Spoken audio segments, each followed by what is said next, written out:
What would you think if during your daughter-in-law's funeral, her husband arrived with another woman by his side? I was seated near the front of the church, unable to look away from the polished coffin holding a woman whose death still made no sense. Then the doors creaked open. My son walked in steady, unemotional, his hand tightly linked with the woman he had been secretly seeing.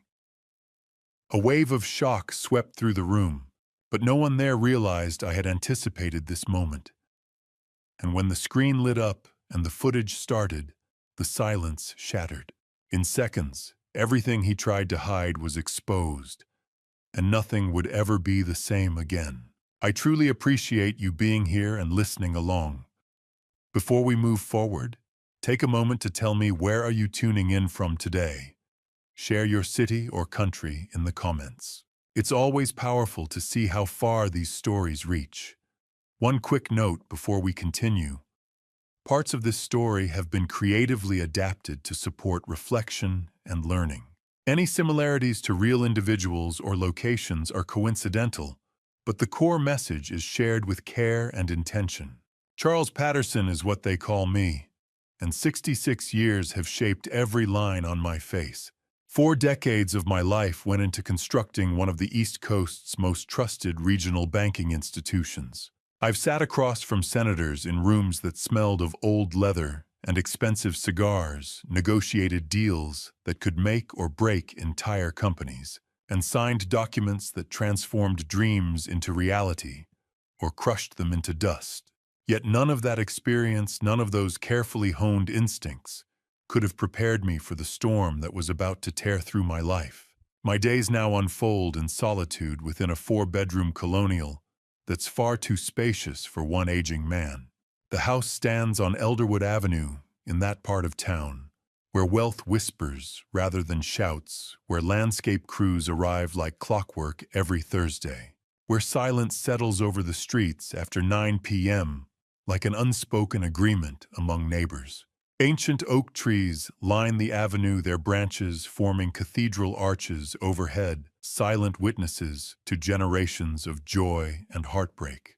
This house holds too many memories for me to abandon it, though logic suggests I should. Eleanor chose this place. We walked through it together 36 years ago, her eyes lighting up at the bay windows, her fingers trailing along the crown, molding her voice, already planning which room would be the nursery. She left me a decade ago, a stroke that stole her while she slept. I found her in the morning, already cold, already gone. No final words. No chance to say everything I should have said years before. Now I drift through these rooms like a ghost haunting his own life. My footsteps create hollow echoes on floors that once rang with laughter and arguments and the everyday sounds of a family living. Eleanor's reading chair remains exactly where she left it, positioned perfectly by the bay window to catch afternoon light. I've never moved it. Some evenings, when the loneliness becomes too heavy, I pour 2 fingers of bourbon and settle into the chair opposite hers. I pretend she's still there, her reading glasses perched on her nose, telling me about the mystery novel that's keeping her up late, or describing her ambitious plans for next spring's garden. But Eleanor isn't why I'm telling you this story, though. God knows I think about her every single day.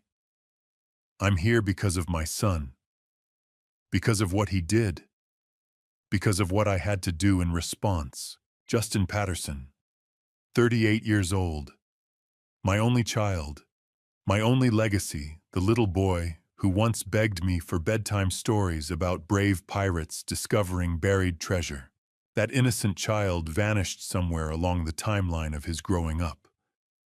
I can't pinpoint the exact moment of transformation. Perhaps there wasn't one. Perhaps it happened gradually, imperceptibly, like watching colors fade from a photograph left too long in sunlight. The lying started early. Justin was 7 when I first caught him in a deliberate falsehood, something trivial about whether he'd brushed his teeth. Then came lies about completed homework, about where he'd been after school, about money missing from Eleanor's wallet. The lies grew larger, bolder, more elaborate. By high school, Justin was forging my signature with disturbing accuracy and helping himself to cash from Eleanor's purse as if it were his right. We exhausted every option trying to reach him. Family therapy sessions where Justin smiled and nodded and changed nothing. Consequences that seemed to roll off him like water off glass. Patience that stretched until it snapped. Love offered freely that he accepted without reciprocation.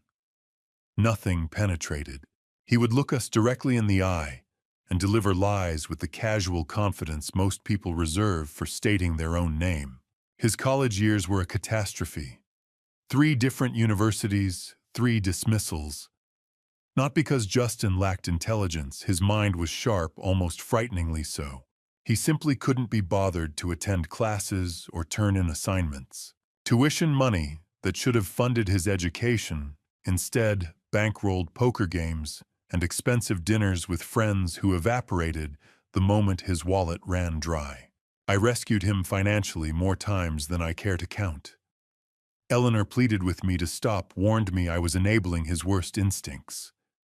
She saw clearly what I refused to acknowledge. After Eleanor's death, Justin became even more distant.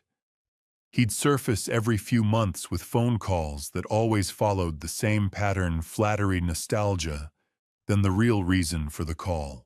Some new business venture that just needed a small investment. Some opportunity of a lifetime that required immediate capital. I finally learned to refuse him. That simple word no became the most difficult vocabulary I ever had to master. The last time I gave in was 3 years ago. $20,000 for what he swore was a guaranteed return investment. The money vanished into whatever void swallows Justin's promises. I never mentioned it again, and neither did he. So when my phone lit up that Tuesday afternoon in July with Justin's name on the screen, every instinct told me to ignore it. I was sitting in my study, the same room where I'd made million-dollar decisions, where I'd reviewed loan applications that would change people's lives, sorting through old financial documents that didn't actually need sorting. The air conditioner maintained its steady hum. Outside, someone's automatic sprinkler system activated with its familiar mechanical click and wheeze. Against my better judgment, I answered on the 4th ring. Dad. Justin's voice came through clear and surprisingly steady, without the usual undertones of desperation or manipulation. I need to tell you something important. Really important. Here we go again? I thought, settling back into the leather chair that had cradled me through countless difficult conversations. I prepared myself mentally for whatever scheme he was about to pitch. I'm listening, I said, keeping my tone neutral.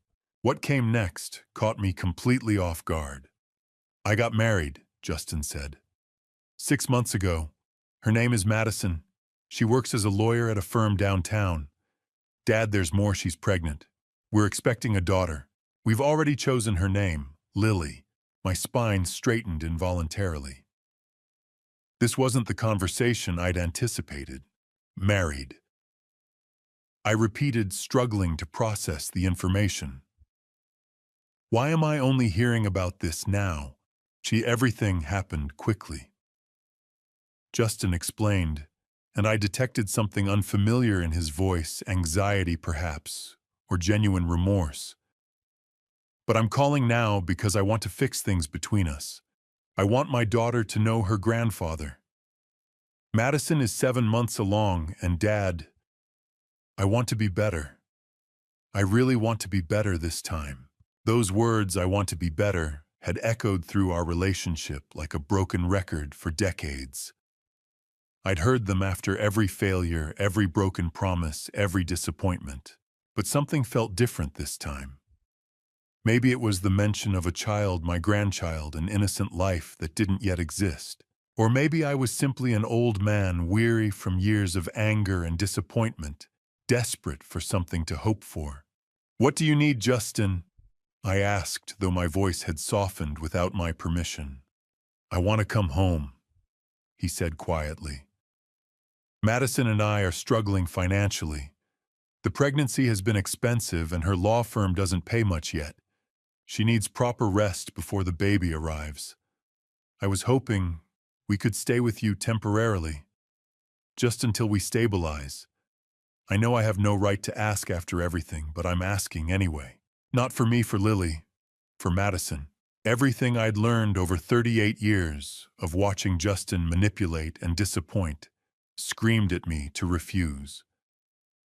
But instead, I found myself thinking about this house, about rooms that echoed with emptiness, about Eleanor's chair sitting vacant by the window, about a pregnant woman I'd never met who needed somewhere safe, about a granddaughter who would enter this world in just 8 weeks. "When would you arrive?" I heard myself ask. "Next week, if you'll have us," Justin replied. "Madison really needs to be off her feet more, and our current apartment isn't suitable for her condition right now." I closed my eyes and made the decision that would unravel everything. "Yes," I said, "come home." After ending the call, I remained motionless in that chair for what felt like hours, watching afternoon light shift through the windows and paint moving shadows across Eleanor's empty chair. Something unfamiliar stirred in my chest, a tentative joy, a fragile hope that perhaps finally this time would be different. Perhaps fatherhood had transformed Justin. Perhaps I was about to welcome a daughter-in-law into this too-quiet house. Perhaps I would hold my granddaughter and watch her grow up loved and safe. I felt happy in that moment, genuinely cautiously happy. I had no way of knowing that this happiness would become the doorway to the greatest nightmare of my entire life. The moving truck pulled up to my house on a Saturday morning in late July. I watched from the front porch as Justin climbed out of the passenger side, then hurried around to help Madison from the car. She moved slowly, carefully, one hand supporting her swollen belly, the other gripping Justin's arm for balance. My daughter-in-law was heavily pregnant, 8 months along now, maybe more. I could see it in the way she walked, in the strain on her face as she made her way up the front path. She wore a loose summer dress that billowed around her in the warm breeze, and despite the exhaustion evident in every movement, she smiled when she saw me waiting. Mr. Patterson," she said softly as she reached the porch steps. Her voice was gentle, almost musical. "Thank you so much for opening your home to us. I know this is asking a lot. I'm Charles." I corrected, offering my hand to steady her on the steps. "Please call me Charles. And you're not asking anything, your family now." Up close, I could see the dark circles under her eyes, the pallor of her skin.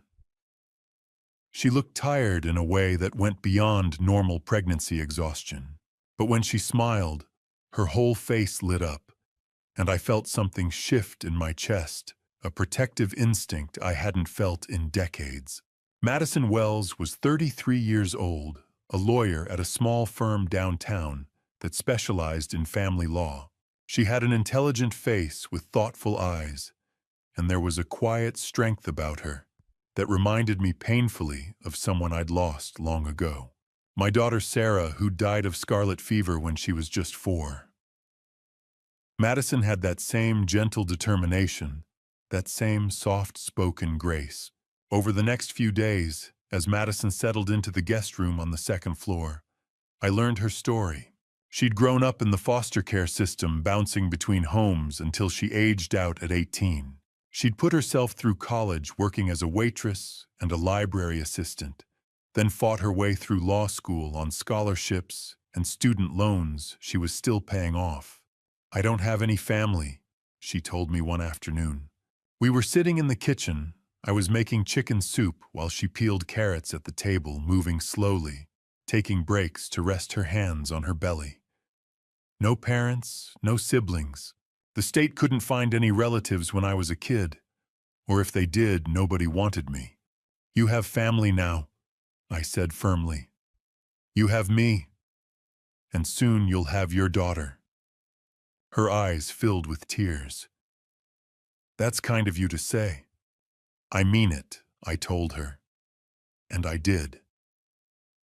Looking at her sitting there pregnant and alone except for my troubled son, I felt a fierce desire to protect her. To be the father she'd never had. Those first 2 weeks were good in ways I hadn't anticipated. The house felt alive again. I'd wake up early and make breakfast, scrambled eggs, whole wheat toast, fresh fruit. Madison would come down carefully holding the banister, and we'd eat together at the kitchen table while Justin slept late upstairs. She'd tell me about the cases she was working on, custody disputes, adoption proceedings. I'd tell her stories about my banking career, about Eleanor, about the garden Eleanor had loved. I taught Madison how to work the complicated thermostat that had been driving her crazy. I showed her where everything was kept, the good china, the emergency cash in the study, the spare keys. I helped her set up a proper budget, reviewed her student loan payments, gave her advice on negotiating with her law firm about maternity leave. We fell into a routine. I'd cook, she'd keep me company in the kitchen. I'd drive her to her prenatal appointments when Justin was out looking for work. We'd spend evenings in the living room, her in Eleanor's old chair by the window, me on the sofa, just talking about everything and nothing. "You're going to be a wonderful mother," I told her one evening.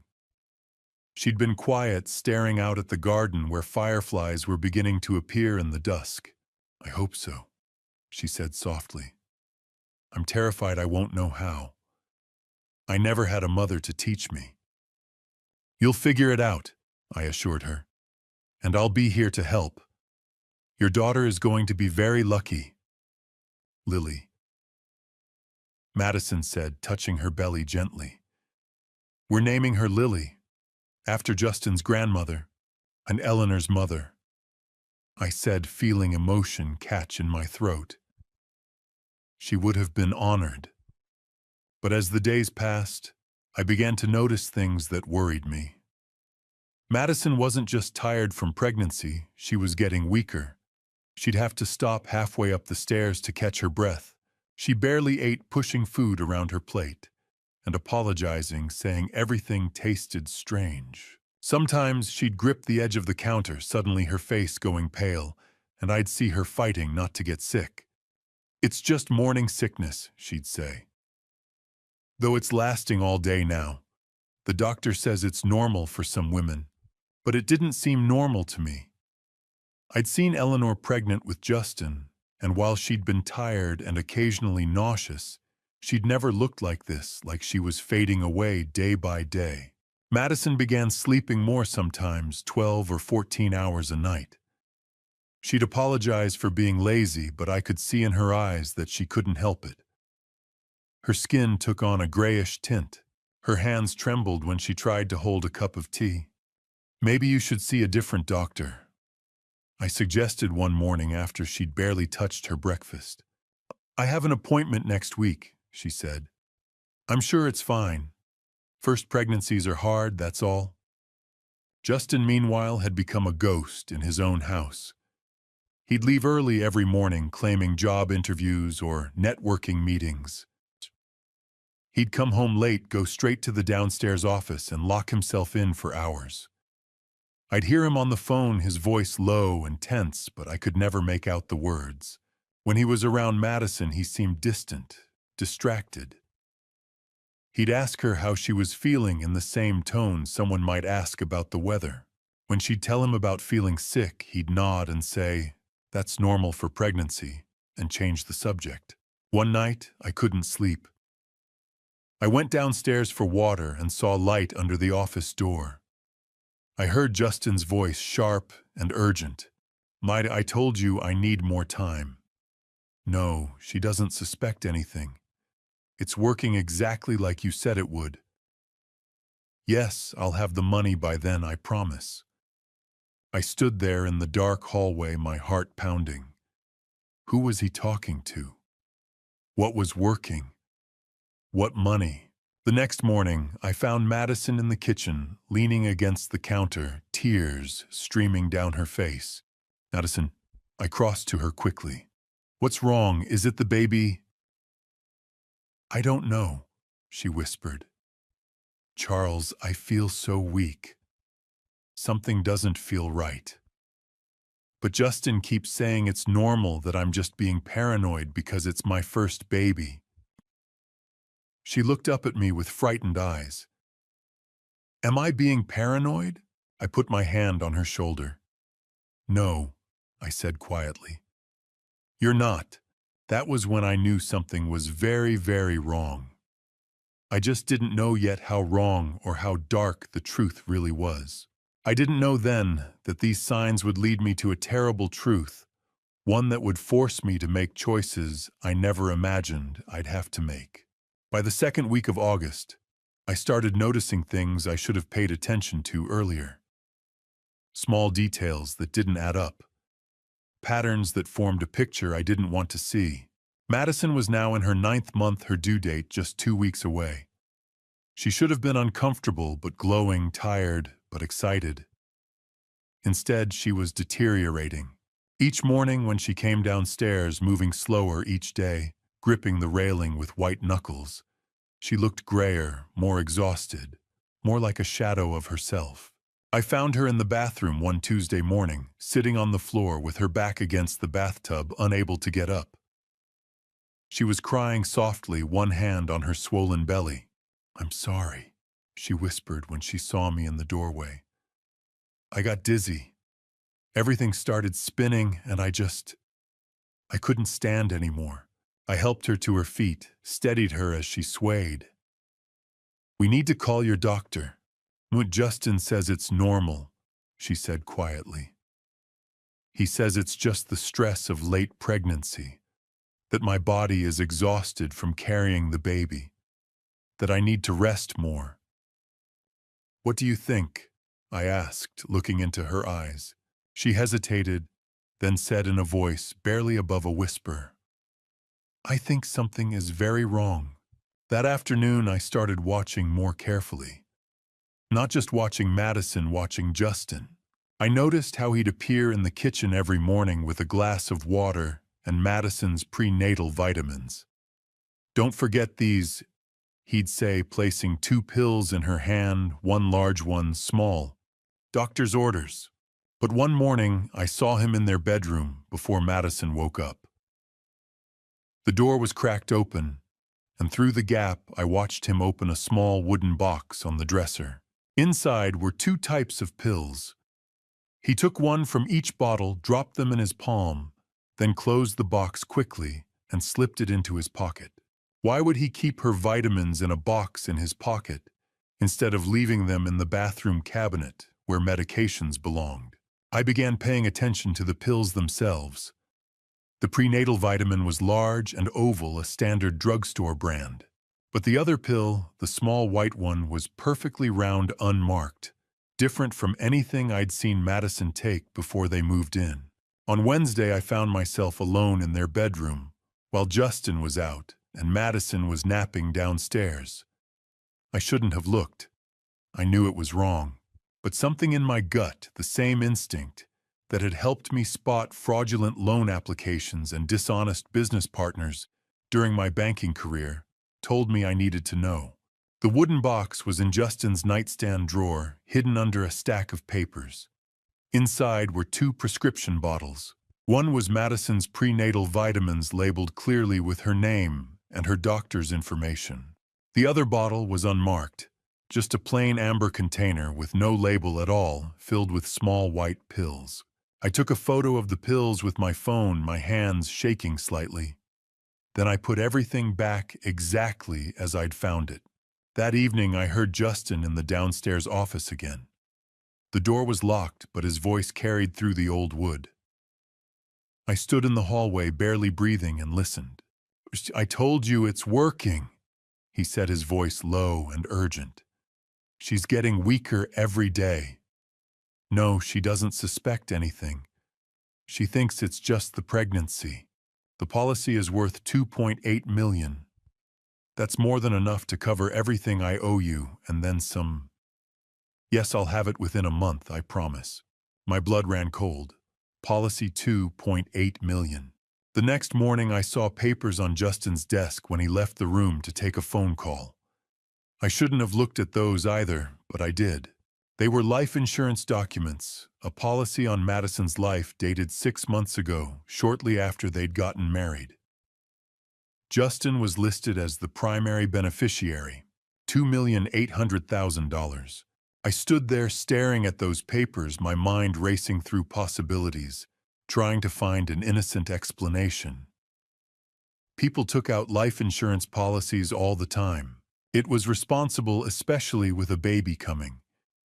There could be a perfectly reasonable explanation. But there wasn't. I knew there wasn't. On Friday afternoon, a woman came to the house. I was in the garden deadheading Eleanor's roses when I heard an unfamiliar car pull into the driveway. She was young, maybe 30, with platinum blonde hair and expensive clothes. Designer sunglasses, stiletto heels that seemed impractical for a casual visit. Justin met her at the door before she could knock. I watched through the rose bushes as they stood on the porch, speaking in low voices. Then she reached out and took his hand. Not a friendly handshake, she held it. Her fingers intertwining with his, her other hand touching his arm in a way that was unmistakably intimate. They went inside into the office. The door closed. I waited 5 minutes, then walked into the house as quietly as I could.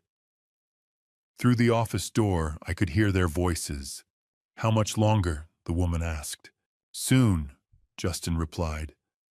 "The doctor said any day now. Once the baby is born, her body will be even weaker. It won't take long after that. And you're sure no one will suspect postpartum complications?" Justin said. "It happens all the time. Tragic, but natural." My hands clenched into fists. I walked away before I did something I'd regret. That evening, after the woman had left, after Justin introduced her to Madison as just an old friend from college, Alexis Sterling, I sat in my study with a glass of bourbon I didn't drink and forced myself to connect the pieces. The unmarked pills, Madison's deteriorating health, the life insurance policy, the mysterious woman, Justin's phone conversations about money and deadlines, his comment about postpartum complications. I'd spent 40 years reading people, spotting deception, recognizing the signs of fraud and malice. I'd trained myself to see patterns, to trust my instincts when something didn't add up. And every instinct I had was screaming the same terrible truth. My son was poisoning his pregnant wife, slowly, carefully making it look like pregnancy complications, planning to let her die after the baby was born so he could collect the insurance money and pay off whatever debts he'd accumulated with whatever criminal enterprise was threatening him. Madison was going to die, unless I stopped it. I started connecting the dots that perhaps only someone with my experience would recognize. The timing, the methodology, the cold calculation of it all. This wasn't a crime of passion. This was premeditated murder, planned and executed by someone who'd been lying his entire life. And the most horrifying part, he was going to let his own daughter be born just so he could make his wife's death seem more believable, more natural. I sat there in the dark, the bourbon untouched, and made a decision. I didn't know yet exactly what I was going to do, but I knew one thing with absolute certainty: I would not let my son kill Madison. I would not let my granddaughter grow up without a mother. Whatever it took, whatever the cost, I was going to stop him. I couldn't just stand by and watch. 40 years in banking had taught me that suspicion without evidence was worthless. If I was going to protect Madison, I needed proof. The next morning, while Justin was out and Madison was resting upstairs, I went back to their bedroom. The wooden box was still in Justin's nightstand. I took one of the small white pills, dropped it into a plastic sandwich bag, and replaced everything exactly. Then I called Brian Carter, an old friend from college who'd become a pharmacologist. We'd kept in touch over the years, Christmas cards, occasional lunches. He owed me a favor from when I'd helped his son get a banking internship. Brian, I said when he picked up, I need your help with something confidential. Charles, his voice was curious. Of course. What do you need? I have a pill I need identified. No questions asked. There was a pause. That's unusual. But yes, I can run it through the lab. How soon? As soon as possible. It's urgent. We met that afternoon at a coffee shop. I handed him the bag discreetly. He examined the pill briefly, then slipped it into his jacket pocket. Give me 2 days, he said. Those 2 days were agony. I watched Madison grow weaker, watched Justin play the concerned husband while poisoning her. I watched him give her those pills every morning, watched her swallow them trustingly. I wanted to knock the pills from his hand. But I needed proof first. Brian called Thursday evening. I was in my study door locked when my phone rang. I'm Charles, he said gravely. Where did you get this pill? What is it? Digoxin, a cardiac glycoside. In proper doses, it treats heart conditions. But this concentration... He paused. This isn't a prescription dose. This is dangerous. Regular use would cause weakness, nausea, dizziness, confusion. Eventually, heart failure. The room tilted. How long? It depends on dose and frequency. Daily for weeks, it could be fatal. And it would look like natural causes, especially in pregnancy. Symptoms would seem like pregnancy complications. Thank you, Brian. Charles, whoever has these pills needs to stop immediately. Call the police. I lied. I hung up shaking. My son was poisoning his wife. My son was a murderer. The next day, I bought a small voice recorder with same-day delivery. I learned to use my phone's voice memo app as backup. Then I started recording. I caught Justin on the phone in the office talking about money. I told you I'll have it soon. Yes, 1.8 million. I haven't forgotten what happens if I don't pay. I recorded him with Alexis that Saturday when Madison was sleeping. Thus after she's gone, we take the insurance money and disappear, Justin said. Costa Rica like we planned. Beautiful beaches, no extradition. We'll be set for life. What about the baby? Alexis asked. Adoption, maybe. I can't raise a kid alone. I left before I kicked down that door. That afternoon, while Justin showered, I checked his laptop. He hadn't logged out. His search history made me sick. How to make death look natural. Undetectable poisons. Life insurance payout timeline. Heart attack symptoms. Countries with no extradition to U.S. I took screenshots of everything. His emails to Alexis went back 6 months discussing the plan. She messages to someone named Eric Dawson about gambling debts $1.8 million owed to an illegal casino with threats about non-payment. The life insurance policy was saved on his desktop. Madison Wells Patterson.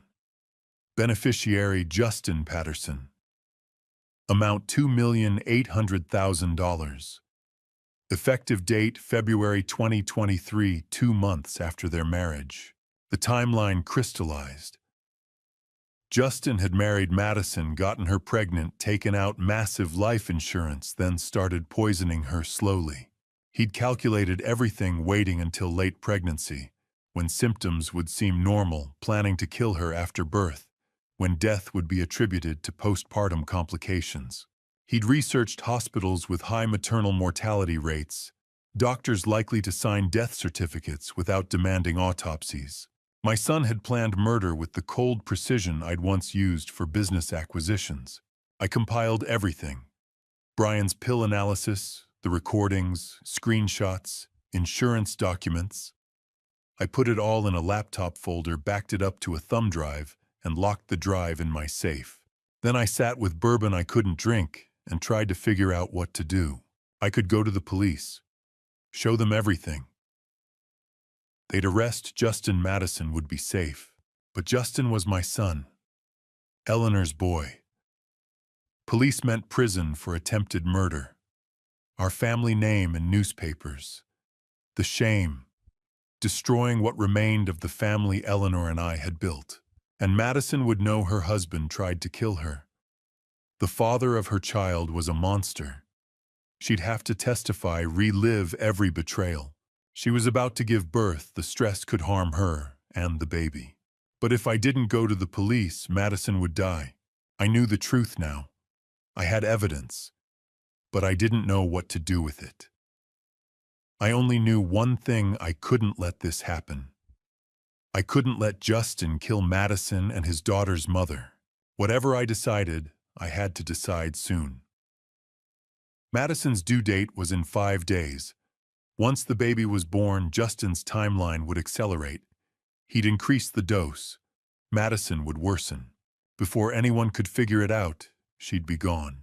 5 days to save my daughter-in-law's life. The clock was ticking. I waited until Justin left the house the next morning.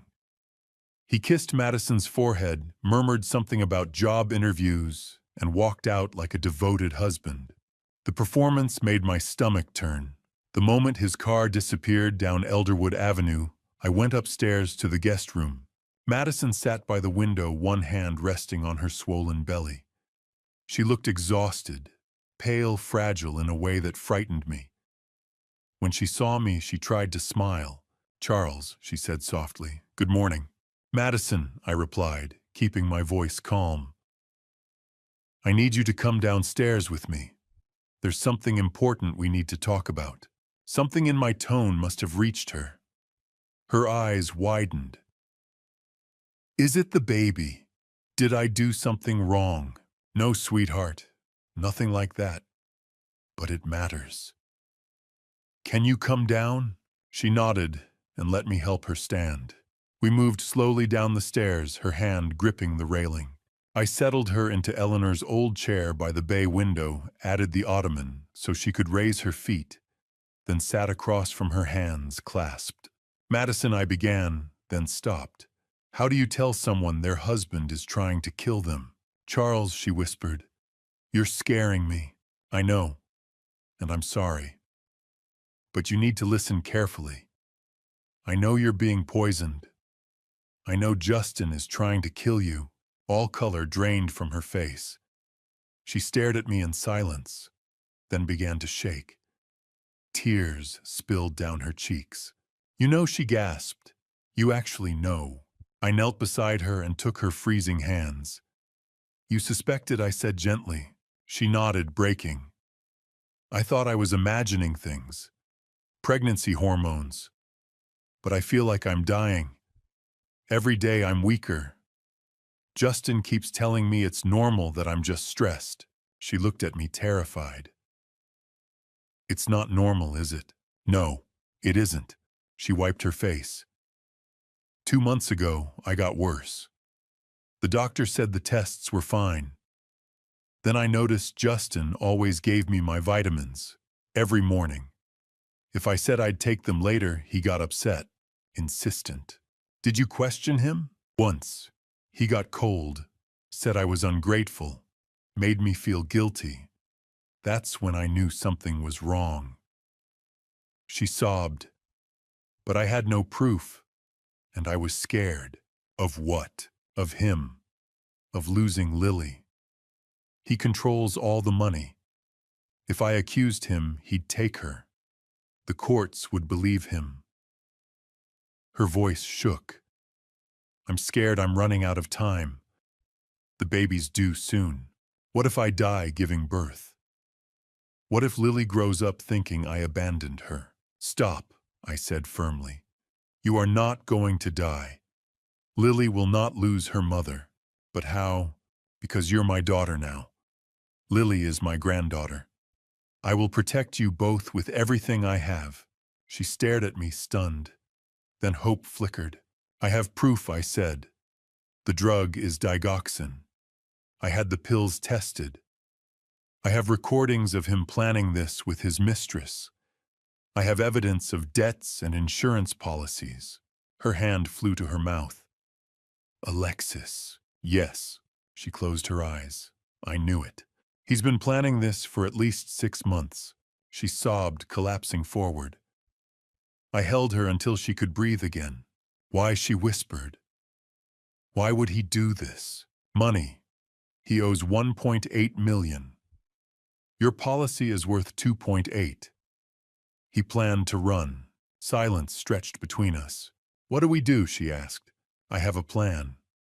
It's complicated. You have to trust me completely. I do, she said instantly. I explained the outline. How we'd stop the poisoning. How we'd protect her legally. How Justin would lose any chance at custody. I spared her the darker details. When I finished, she was quiet. Grandpa, she asked softly, can I call you that? I'd be honored. If you do this, she said steadily, I trust you with my life. And my daughters. I hugged her carefully. Outside, a car engine sounded. Justin was coming home early. Act normal, I whispered. Take the pills, but don't swallow them. She nodded. We're going to save you, I said. Both of you. That evening, after Justin had gone to bed and Madison was safely in her room, I made a phone call that would change everything. Thomas Webb answered on the second ring. Charles, it's almost 11. What's wrong? Tom, I need your help. Legal help. Come to my house tomorrow. This can't wait. Tom and I had known each other for 30 years since our college days at Yale. He'd handled Eleanor's estate when she died. He knew when I was serious. I'll be there at 9, he said simply. The next morning, Tom arrived carrying his leather briefcase, silver hair perfectly combed. I led him to my study and locked the door. Charles, what's going on? I handed him the thumb drive. Everything's on here, but let me explain first. For the next hour, I told him everything. The digoxin, the gambling debts, the life insurance, the recordings, the plan to kill Madison. Tom's face went from concerned to shocked to furious. "Oh, your son is planning to murder his pregnant wife," he said finally. "Yes, and you have proof. Every piece. Look at the drive." Tom reviewed everything: Brian Carter's pill analysis, the audio recordings, the screenshots, the insurance documents. When he finished, he sat back and removed his glasses. "This is airtight," he said. "We could go to the police right now." "That's not what I'm going to do." He looked at me sharply. "What do you mean? A Madison is due any day now. If we arrest Justin now, she'll labor knowing her husband tried to kill her, testify while recovering, face months of trial. The stress could endanger her and the baby." I leaned forward. "I want Justin to face public exposure. I want everyone to see exactly what kind of monster he is." "What are you proposing?" I told him. It took another hour. More than once, Tom stopped me to ask if I was serious, but by the end he was nodding. "It's audacious. The most complicated plan I've ever heard. But Charles, it might actually work." We spent the next 3 days planning every detail. The plan: Madison would give birth naturally with Justin present, maintaining the illusion. Immediately after we'd move Madison and the baby to a safe location, Tom's colleague had a lake house 3 hours away, completely off the grid. Madison would recover there with a private nurse. 1 week after birth, we'd announce Madison had died of postpartum complications. Justin would believe his plan had worked. He'd arrange the funeral, probably already spending the insurance money mentally. We'd hold the funeral at St. Andrew's Church downtown. We'd invite everyone: Justin's friends, Madison's colleagues, community members. Make it big and public. Then mid-service, we'd play the video. Every piece of evidence clearly presented. The pills, the recordings of Justin and Alexis, the gambling debts, the insurance policy, everything. And while everyone watched Justin's world collapse on screen, Madison would walk in, alive, healthy, carrying Lily. The shock will prevent Justin from running. Tom explained, spreading a diagram of St. Andrews on my desk. He'll be paralyzed. That's when police move in. Detective Sarah Martinez. I'd made contact through Tom's connections, a detective specializing in domestic violence. She'd reviewed our evidence and agreed to coordinate. Understanding public exposure would strengthen the case. Martinez and her team will be positioned at all exits. Tom pointed to the diagram. The moment the video finishes and Madison appears, they arrest Justin for attempted murder, conspiracy to commit fraud, and a dozen other charges. With video evidence and 200 witnesses, he can't claim innocence. What about Alexis Sterling? Martinez arrests her as an accomplice. The recordings make her complicity clear. We reviewed every detail. Timing exactly when the video would play, how long when Madison would enter. Location, which door she'd use, where I'd sit. Witnesses ensuring Madison's law firm colleagues attended. What if Justin doesn't come? Tom smiled grimly. He'll come. Men like Justin can't resist the performance. He'll play the grieving widower. Probably cry fake tears. And Lily. Madison leaves her with the nurse at the safe house during the funeral. Only separated a few hours. We can't risk bringing an infant. On the third day, reviewing the timeline one more time, Tom sat back. Charles, you know this destroys your relationship with Justin permanently. Even if he doesn't go to prison, though he will, he'll never forgive you. You're losing your son. I lost my son long ago, I said. The boy I raised died somewhere along the way. I'm not saving Justin. I'm saving Madison and Lily. Tom nodded slowly. In 30 years of law, I've never seen anything like this. It's brilliant and terrifying and probably insane. He paused. Charles, if this works, Justin will realize he chose the wrong person to cross. What do you mean? He forgot the most important thing about his father. Tom closed his laptop. That you didn't build a banking empire by being nice. You built it by being smarter and more ruthless than anyone else in the room. He's about to learn that lesson the hard way. I thought about that as Tom packed up. Justin had always seen me as weak as the old man he could manipulate. He'd forgotten, or never understood, that I'd spent 4 decades outmaneuvering people far more dangerous than him. He'd made a fatal mistake. He'd underestimated his father, and he was about to pay for it. The final days before everything changed passed like a dream, or maybe a nightmare I couldn't wake up from. I lost count of how many times I wanted to stop it all, to just go to the police. But I'd committed to this path, and Madison was counting on me. The morning after our meeting with Tom, I found Madison in the kitchen. Justin had already left for another supposed job interview. She was staring at the 2 pills in her palm, one large prenatal vitamin, one small white death sentence. I can't keep taking poison, she whispered. Oh, then don't, I said firmly. Take the prenatal vitamin, but the white pill, pretend to swallow it, then spit it out when he's not looking. She nodded, and I watched as she palmed the small white pill, brought her hand to her mouth with the other pill and water, then slipped the digoxin into her pocket. It became our morning routine. Justin would give her the pills. She'd fake taking them. Later, she'd flush the digoxin down the toilet. And slowly, day by day, she started to come back to life. The change was remarkable. Within 3 days, color returned to her face. Within a week, she could climb stairs without stopping. She started eating full meals, actually tasting the food. Her hands stopped shaking. Her eyes grew brighter. I feel like myself again, she told me one afternoon. Charles, if you hadn't figured it out. But I did, I said, and now we're going to finish this. Justin noticed nothing. He was too busy preparing for what he thought was Madison's imminent death. I caught him on the phone one evening. Yeah, any day now. After the baby comes, it'll be quick. I'll have your money within a month, I swear. I found papers on his desk custody documents requesting sole custody of Lily dated 2 weeks in the future. He was that confident in his timeline. On August 28th, Madison went into labor. It was 3 in the morning when she knocked on my bedroom door, breathing hard. "Charles, it's time."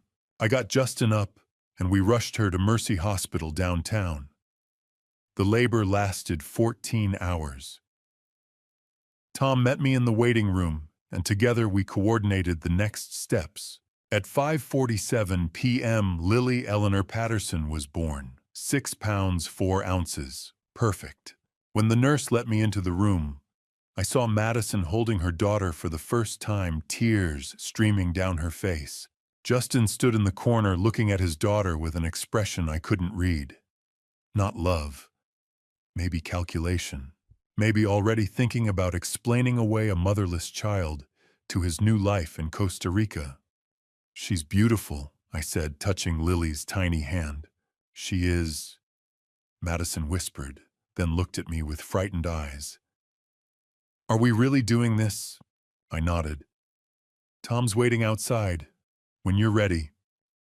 That night, while Justin went home to rest, Tom and I moved Madison and baby Lily to the lake house. A private nurse named Patricia Morrison was already there, ready to care for them both.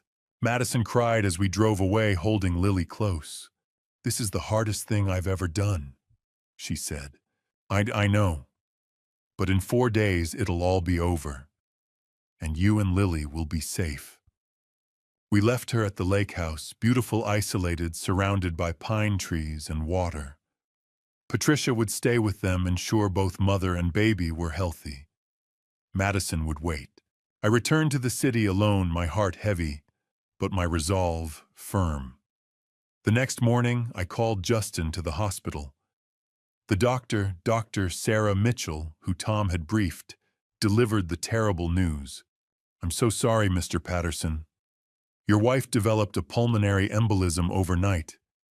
We did everything we could, but she didn't make it." Justin's reaction was perfect. His face crumpled. He made a sound like a wounded animal. He even produced tears. If I hadn't known the truth, I would have believed he was devastated. "What about the baby?" he asked, voice breaking. "What about Lily? She's fine, healthy. You can see her whenever you're ready." I need a moment," Justin said, walking away down the corridor, pulling out his phone. I followed at a distance. It worked. "Yeah, she's gone. I'll have the money in 2 weeks. No, the funeral first, have to make it look good." I returned to where Dr. Mitchell waited. "He bought it completely," she said quietly. "Mr. Patterson, I've worked here 15 years. I've seen women die from postpartum complications, but I've never seen anything like this. Thank you for helping us. That man is a monster. I'm glad we're stopping him." Over the next 3 days, I planned the funeral, called St. Andrew's Church and reserved it for September 2nd. Called Madison's colleagues at the law firm. Called old friends and neighbors. Invited everyone I could think of. Justin helped playing the grieving widower perfectly. He chose white roses. He picked out a mahogany casket. He wrote a eulogy that made me sick with its false sentiment. I loved her so much," he told me, tears in his eyes.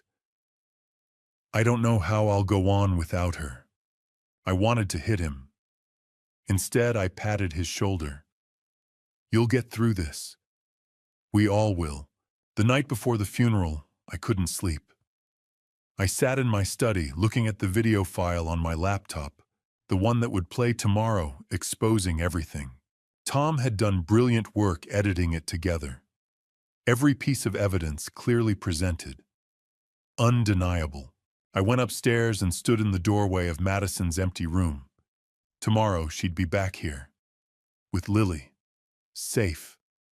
Free. And Justin would be in jail where he belonged. But first we had to get through tomorrow. I found Madison's phone, the one we'd left behind, to maintain the illusion, and looked at her last text to me. Thank you for believing in me, Grandpa. I trust you with my life. Tomorrow would change my life forever. Tomorrow I would lose my son, truly lose him in every way that mattered. Tomorrow the whole city would know what kind of man Justin Patterson really was. But tomorrow Madison and Lily would be safe. And that was all that mattered. The morning of the funeral, I woke before dawn.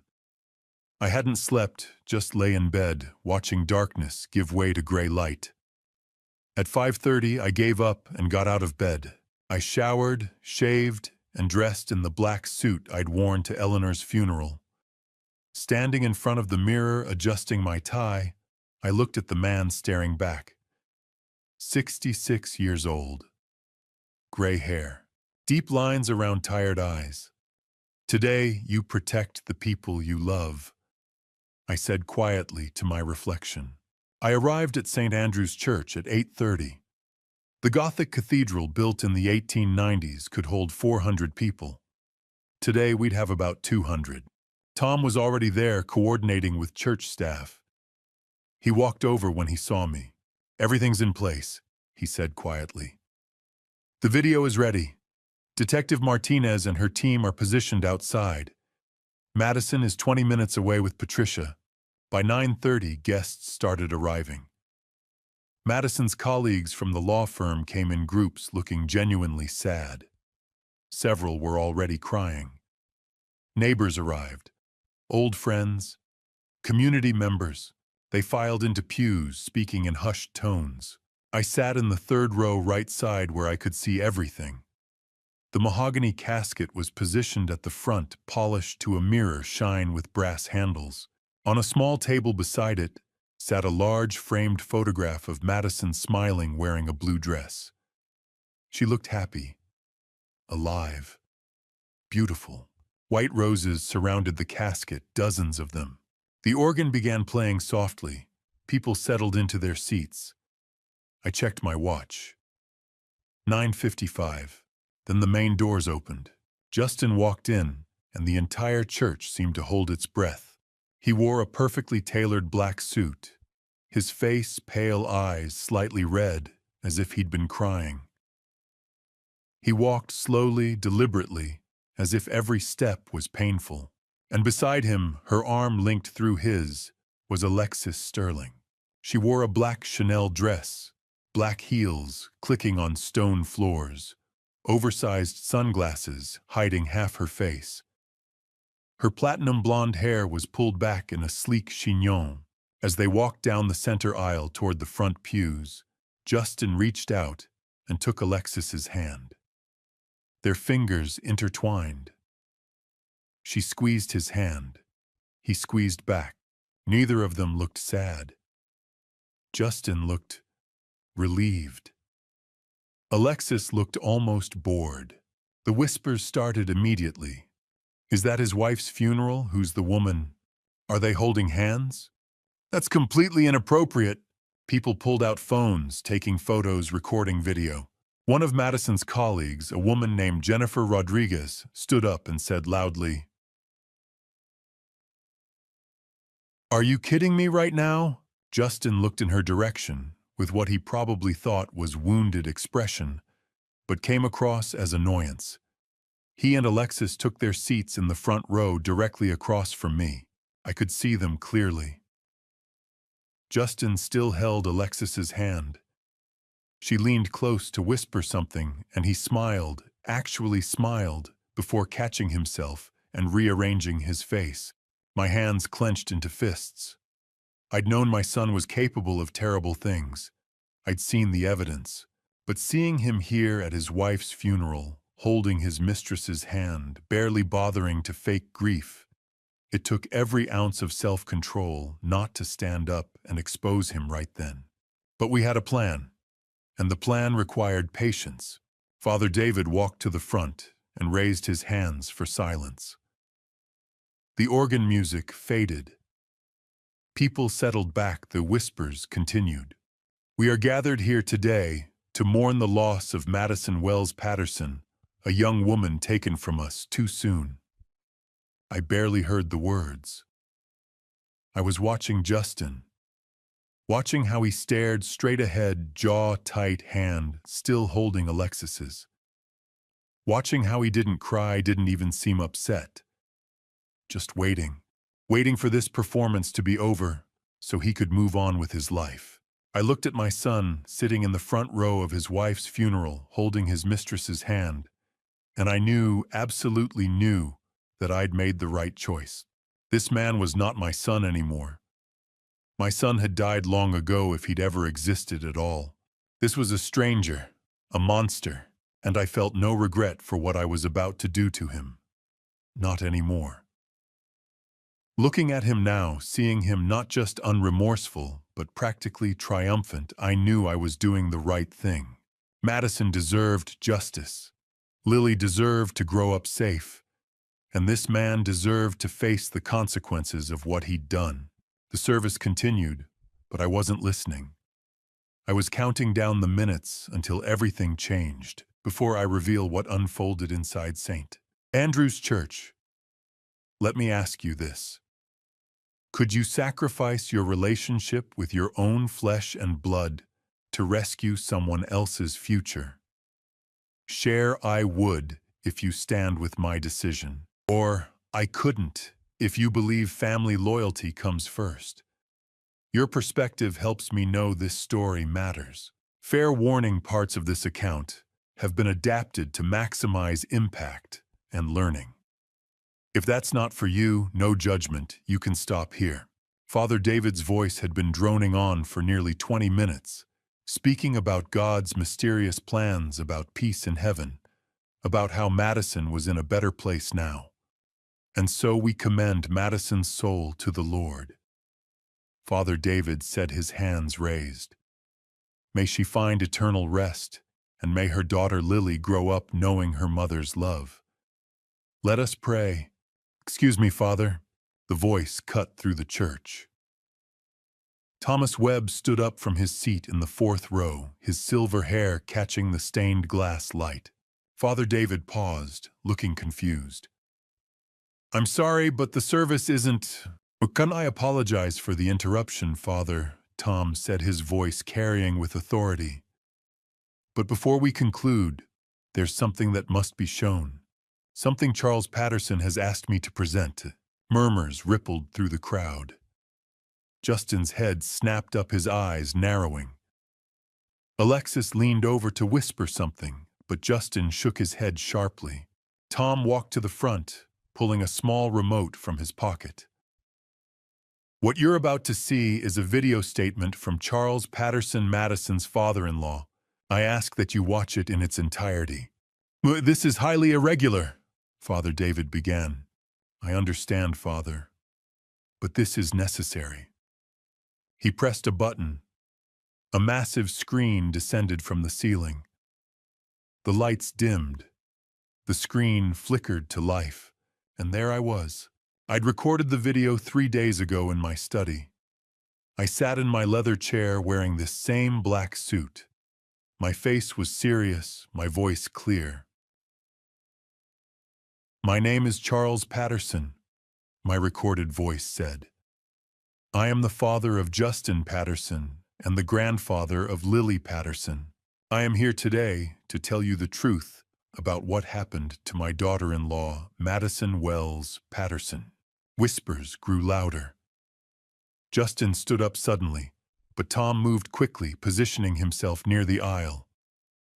Justin sat back down, his face white. On screen, I continued.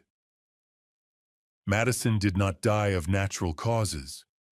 Madison did not die of postpartum complications. My son, Justin Patterson, attempted to murder her. The church erupted. People gasped. Someone screamed. Several women started crying. Jennifer Rodriguez stood and shouted, I knew it. I knew something was wrong. Please, Tom called out. Please watch the video. The crowd quieted barely. Everyone's eyes fixed on the screen. Justin sat frozen, Alexis beside him, equally paralyzed. On screen, I laid it out methodically, like presenting to the bank's board. Clear, factual, undeniable. Justin married Madison Wells in February. Shortly after, he began poisoning her with digoxin, a cardiac medication that in improper doses causes heart failure and death. The screen changed, showing a photograph of the small white pill. Beside it, digoxin, cardiac glycoside, lethal in high doses. More gasps. Someone said, "Oh my God." My son did this because he owed $1,800,000 to an illegal gambling operation. He needed money desperately. He decided the easiest way to get it was to kill his pregnant wife and collect the insurance payout. The screen showed a document, a life insurance policy. The camera zoomed in. Insured. Madison Wells, Patterson beneficiary, Justin Patterson. Death benefit, $2,800,000. Effective date, April 15th, 2023. 2 months after their marriage, the church exploded. People stood pointing, shouting. Madison's colleagues were on their feet, faces contorted with rage. $2.8 million, my voice said. That was what my son decided his wife's life was worth. The screen split, showing the insurance policy and bank documents. Debts, threats, outstanding debt, $1,847,392.28. Creditor Tony Bianchi. Private loans status overdue. Final notice. Justin owed this money to dangerous people, I explained. People threatening him. So he made a plan. A calculated, cold-blooded plan to murder the woman who loved him, the mother of his child, to collect insurance money and pay his debts. Justin tried to stand again, his face red with fury or panic. Several people grabbed his arms, forcing him down. He was saying something, mouth-moving, but I couldn't hear over the crowd noise. Alexis was crying, hands covering her face, styled hair coming loose. On screen, my face filled the frame, grave and angry. My son planned this murder with help from his mistress, a woman named Alexis Sterling. Every head turned to Alexis. She shrank in her seat, trying to hide, but there was nowhere to go. Ms. Sterling knew about the plan. She encouraged it. She was promised a portion of the insurance money for her cooperation. Tom stood at the front, arms crossed, watching the chaos unfold. This was exactly what we'd planned. Shock, outrage, public exposure, making it impossible for Justin to manipulate the narrative. I have compiled evidence, my voice said. Evidence proving every word I'm saying.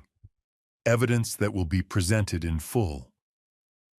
But first, I want you to understand one thing. The screen went dark briefly. Then my face appeared closer, eyes intense. I'm not showing you this to shame my son publicly, though he deserves that shame. I'm showing you this because I want no doubt. No room for his lies. No possibility he will manipulate his way out of what he's done. I paused. The entire church held its breath. And I'm showing you this because of what comes next. Because you all need to see the truth before you see the miracle. The screen froze on my face. Then large white letters across the bottom. But Madison didn't die. Madison is alive. And Madison is here today. The video didn't stop. The screen remained bright, my face still visible, and I could see people in the church leaning forward, waiting, wondering how it was possible that Madison was alive. But I wasn't done yet. On screen, my expression grew harder. I know what I'm saying sounds impossible. But before I show you proof that Madison is alive, you need to hear exactly what my son planned. You need to hear it in his own words. I leaned forward in the video, my hands clasped. On August 10th, I placed a recording device in the office of my home. That evening, Justin and Alexis Sterling had a conversation. This is what they said. The screen faded to black. Then the audio began. The church fell completely silent. Justin's voice came through the speakers, crystal clear. Once Madison's gone, we take the insurance money and disappear. Costa Rica like we planned.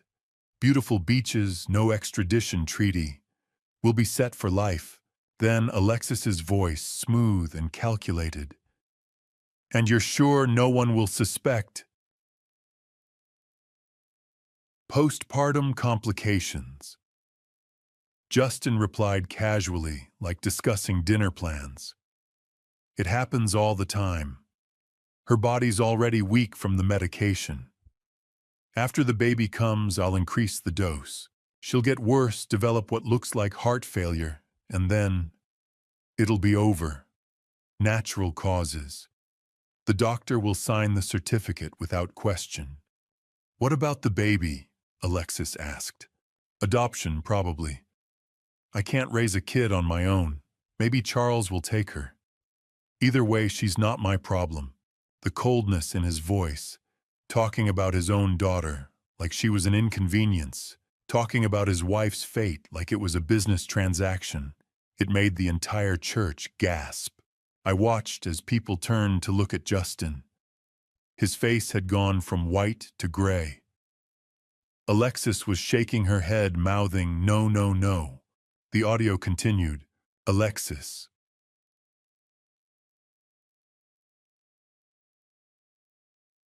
And the money will be enough. Your debts to Tony and our new life. Justin, 2.8 million. Tony gets his 1.8 that leaves us a clean million. We can live like royalty in Costa Rica on that. New identities, new life, no one from here will ever find us. Alexis laughed. God, I can't believe this is really happening. I can't believe you're really going to pull this off. Justin. I've planned everything perfectly. The substance is untraceable in normal postpartum blood work. I've researched which hospitals have the highest complications rates. I've found a doctor who's overworked and won't ask questions. It's foolproof. The recording ended. The screen went black, then my face appeared. That was recorded on August 10th, I said calmly. 8 days before Madison gave birth to Lily. The church erupted. Madison's colleagues were sobbing. Jennifer Rodriguez was screaming, "You monster!" Others were on their feet, shouting, pointing at Justin and Alexis. Justin stood up suddenly, his face twisted with panic. That was taken out of context, but no one was listening. On screen, I continued. But that wasn't the only conversation I recorded. On August 18th, 8 days ago, I recorded a phone conversation between my son and one of Tony Bianchi's associates. Listen. The screen faded to black. Another recording began. This time Justin was talking to someone else, a man's voice, rough and threatening. Man's voice. Tony's getting impatient, Justin. You said you'd have the money by end of summer. Justin. I know. Just a few more weeks. My wife is due any day now. Once the baby's born and she's not here anymore, I'll have the insurance payout. 2 weeks max to process the claim. Then Tony gets every penny he's owed. Man's voice. He better. You know what happens if you don't pay. We know where you live, Justin. We know where your father lives. Justin, I'll pay, I swear. Just give me until mid-September. I'll have it all. The recording ended. My face appeared on screen once more. That conversation proves Justin was planning Madison's fate with a specific timeline. He told his creditors exactly when they could expect payment.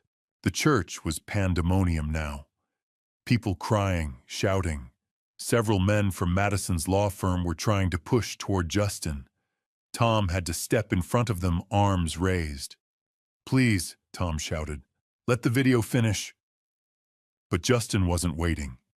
He grabbed Alexis's hand and bolted toward the side door. They made it 3 steps before Detective Sarah Martinez appeared in the doorway, blocking their path. She was in her late 40s, dark hair pulled back in a tight bun, wearing a black suit with a badge on her hip. Behind her stood 4 uniformed officers. Justin Patterson. Detective Martinez, said her voice cutting through the noise. Alexis Sterling, don't move. Justin froze. Alexis tried to pull away, but 2 officers moved to flank them. This is insane, Justin said, voice shaking. This is all fake. That recording is fake. My father doctored it. Justin Patterson. Detective Martinez continued ignoring his protests. You are under arrest for conspiracy to commit harm, attempted harm in the first-degree insurance fraud, and conspiracy to commit fraud. She nodded to the officers who moved forward with handcuffs. Alexis Sterling, you are under arrest as an accomplice. No, Alexis screamed. I didn't know he told me she was already sick. This isn't my fault. You have the right to remain silent, one officer said, as he cuffed Justin's hands behind his back. Anything you say can and will be used against you in a court of law. I want a lawyer, Justin shouted, voice cracking. I'm not saying anything. I want a lawyer right now. The officers began leading them toward the door. Justin was struggling, but the officer's grip was firm. Alexis was crying hysterically, her makeup running down her face in black streaks. As they passed my pew, Justin's eyes met mine for just a second. In that moment, I saw everything: rage, betrayal, disbelief, and underneath it all, fear. Then they were gone, led out of the church and into the waiting police cars outside. The video was still playing. My face appeared on the screen one more time. Everything you just heard has been recorded. I said, my voice steady. Everything has been documented, verified, and preserved. These recordings are authentic, verified by independent forensic audio experts. The evidence is overwhelming and undeniable. I paused, looking directly into the camera. My son tried to harm his wife for money, and now everyone knows the truth. The screen went dark. The screen had gone dark, and for a moment the church was quiet, except for crying and shocked whispers. People thought it was over. They were wrong. The screen flickered back to life. My face appeared again, but this time my expression was different, harder, colder, more clinical. Justin and Alexis have been arrested, I said from the screen. But before we move forward, I want you to see the evidence in detail. I want you to understand exactly what my son did to Madison. The screen changed, showing a close-up photograph of the small white pill I'd taken from Justin's nightstand. The image was so large and clear that every detail was visible. This is digoxin, I said, my voice steady. In medical settings, it's used to treat heart conditions. But in the wrong hands, at the wrong dose, it becomes a weapon. The screen split, showing the pill on one side and a laboratory report on the other. The report was from Brian Carter's lab, dated August 23rd. This pill was analyzed by a certified pharmacologist.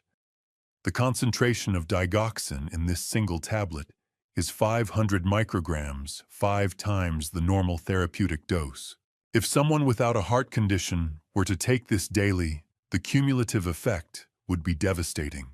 The screen showed a medical chart highlighting specific effects: cardiac arrhythmia, severe nausea, dizziness, weakness, eventual heart failure. Madison was taking one of these pills every morning for 3 months, I said. Justin told her they were prenatal vitamins. She trusted him completely. A gasp rippled through the church. Several of Madison's colleagues were holding each other, crying harder now. The screen changed, showing bank transaction records. One transaction was highlighted in red. On May 15th of this year, Justin made a wire transfer of $3,000 to an overseas pharmaceutical supplier that operates illegally. The screen zoomed in. Recipient MedSource Direct Limited. Amount $3,000. Purpose Pharmaceutical Order. Date May 15th, 2023. Would Justin purchased a 6-month supply of digoxin from this illegal source? I explained. Enough to slowly poison Madison without raising immediate suspicion. The church was silent now, everyone staring at the screen in horror. The screen changed again, showing handwritten notes. Justin's handwriting, I'd seen it on birthday cards for 38 years. The notes were in a small notebook photographed page by page. The timeline: pregnancy complications to birth to postpartum issues to 2 to 3 weeks. Increased dose after delivery. Doctor won't suspect common complications. Another page showed internet search terms, handwritten. Undetectable cardiac medications. How long does digoxin stay in bloodstream? Postpartum heart failure statistics. Life insurance claim processing time. The church erupted. People were sobbing openly. Jennifer Rodriguez had her hands over her mouth, tears streaming. These notes were found in Justin's desk drawer, I said from the screen. He documented his entire plan. Every step, every calculation. The screen changed, showing photographs. Surveillance-style images, time-stamped and dated. Justin and Alexis entering a hotel together. July 12th, July 19th, August 2nd, August 9th. In each photo, they were holding hands, laughing. In one image, Alexis was showing Justin something on her phone: real estate listings in Costa Rica. Justin wasn't just planning to harm his wife. I said, my voice hard. He was planning his future without her. A future with Alexis Sterling. A future funded by Madison's life insurance. The screen showed more photos, receipts from expensive dinners, airline searches for Costa Rica rental property inquiries. All dated during Madison's pregnancy. While Madison was carrying his child, I continued. While she was getting sicker every day from the poison he was giving her, Justin was planning beach vacations with his mistress. More sobs echoed through the church. The screen went dark. Then my face appeared one final time. But now there was something different in my expression. Not just anger, but something protective. I've shown you all this evidence not to humiliate my son, though he deserves that humiliation. I've shown you this because I need you to understand the depth of what he planned. The calculation, the cruelty, the complete lack of conscience. I paused, leaning forward, my eyes intense. I gathered this evidence, every recording, every document, every photograph, because I had to save Madison and Lily. I had to stop my son from completing his plan, and I had to make sure that when the truth came out, there would be no doubt whatsoever. Another pause. The church was completely silent, everyone waiting. Hi. But there's one more thing you need to know, I said, and for the first time in the entire video, I smiled slightly. One more piece of this story that will change everything you think you know. I looked directly into the camera. I didn't gather this evidence to punish my son. I gathered it to protect Madison and Lily. I made sure my son's plan would fail. I made sure Madison would survive. My smile grew wider, more confident. And now I'm going to show you exactly how I saved them. The screen went dark once more, but this time, something was different. The lights in the church began to brighten slightly. People looked around, confused. Tom was standing at the front, looking toward the back entrance of the church. And then I heard a sound that made my heart leap. The back doors of St. Andrew's Church slowly began to open. I'd been waiting for this moment for days. I glanced at Tom near the altar. He gave me a small nod. Right on schedule. Patricia had texted Madison was in position at the back entrance with Lily. Everything was going according to plan. Then the back doors of St. Andrew's Church opened fully. Afternoon sunlight streamed through the doorway, creating a bright silhouette. People leaned forward, squinting, trying to see who was there. Some whispered, confused. Others sat frozen. But I understood. This was the moment we'd planned for. The figure stepped forward out of the blinding light and into the church where everyone could see her clearly. And the entire cathedral erupted. It was Madison. She was alive. She was healthy. She was beautiful exactly as I'd seen her 2 days ago when Tom and I had visited the lake house. She wore the simple white dress we'd chosen together, not black, but white like hope, like new beginnings. Her dark hair fell past her shoulders. Her face, once so pale, now had color. Her eyes were bright and clear, and in her arms, wrapped in a soft pink blanket, was Lily. "Oh my God," someone screamed. "She's alive." The church exploded. People jumped to their feet. Madison's colleagues were crying tears of happiness now, not grief. Jennifer Rodriguez was sobbing, her friends holding her up. "Mistress, you're alive." Others began clapping tentatively at first, then louder, stronger. The sound of applause filled the cathedral, bouncing off stone walls and vaulted ceilings. I felt my chest tighten. The plan had worked. She was here. She was safe. Madison walked slowly down the center aisle. She held Lily close, one hand supporting the baby's head, the other wrapped protectively around her small body. People reached out to touch her as she passed, confirming she was real. She smiled, tears streaming, but didn't stop walking. She was looking at me. I stood up from my pew. I'd prepared myself for this moment, but no preparation could have readied me for the wave of relief and love that crashed over me. Madison reached my row and stopped. For a moment, we just looked at each other. Then she said, voice choked with emotion, "Grandpa." That word broke something inside me. She stepped closer and wrapped her free arm around me, Lily still cradled safely. I held them both and felt tears streaming down my face. This was what I'd fought for. "Thank you," Madison whispered against my shoulder. "Thank you for believing me. Thank you for saving us. Thank you for giving Lily a chance to know her mother." I pulled back slightly to look at her face. "You don't have to thank me. You're family. I would do anything to protect you." "I love you, Grandpa," she said, tears spilling. "You saved my life. You saved Lily's life. I will never forget that." "You're safe now," I told her. "Both of you. You're safe and you're home, and I will always protect you. That's a promise." She pulled me into another hug, her body shaking with relief, sobs. The applause grew louder. People were standing, filling the church with joy and amazement.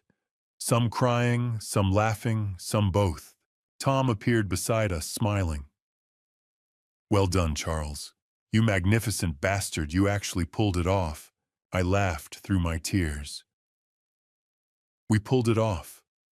I couldn't have done this without you." Father David stood at the altar, looking bewildered. We'd decided not to tell him.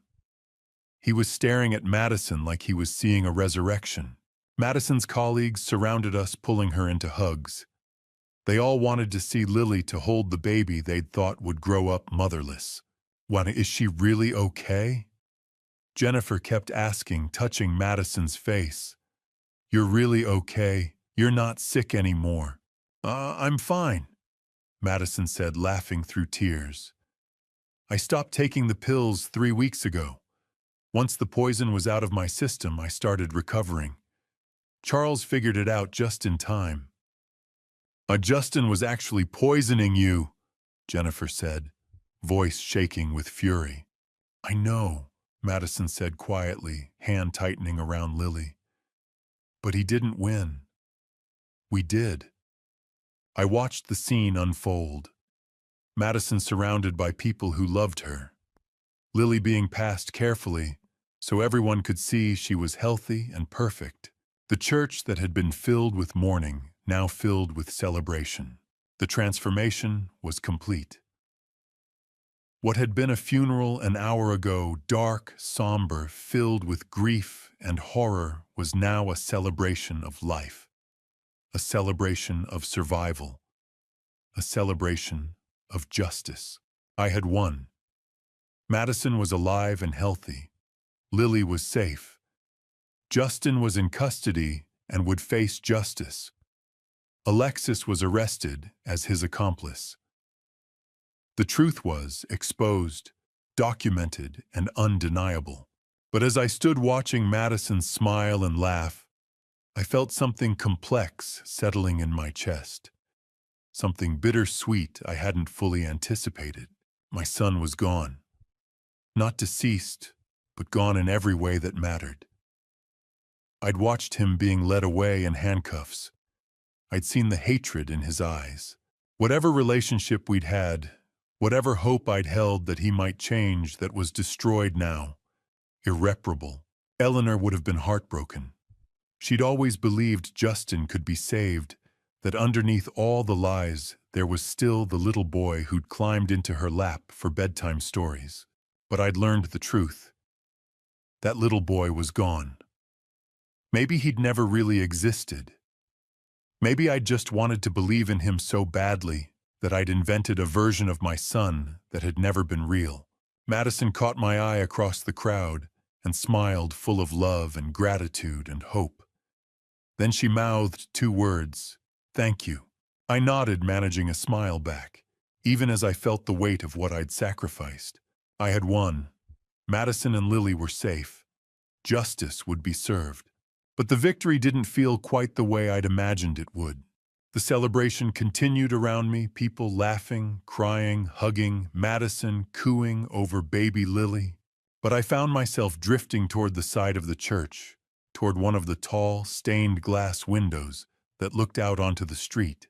Outside, parked along the curb, were 3 police cars. Their lights were still flashing red and blue against the late afternoon sky.